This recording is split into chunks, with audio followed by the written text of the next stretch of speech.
Something that I appreciate about the British that I don't see as much in the States is how open the British people are to discussing the faults of their own country. And yes, it can come across a bit pessimistic at times, but when you talk to British people, they're very okay about talking about the state of the country and the faults of the country, and they're not offended usually when you say bad things about the UK. They're kind of like, yeah, it is that way.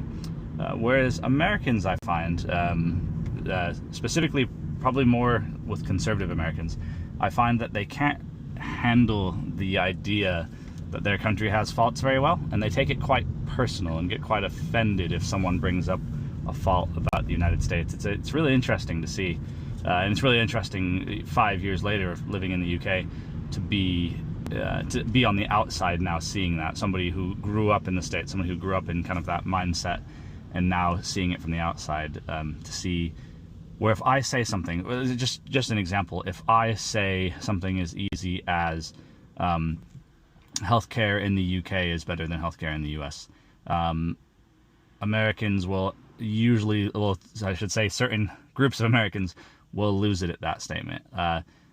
They will have no discussion about it. They won't listen to anything. They will have no type of discussion that could hopefully one day help for the betterment of the United States. Instead, they just stand their ground. They don't care about improvement. They don't care about helping the people.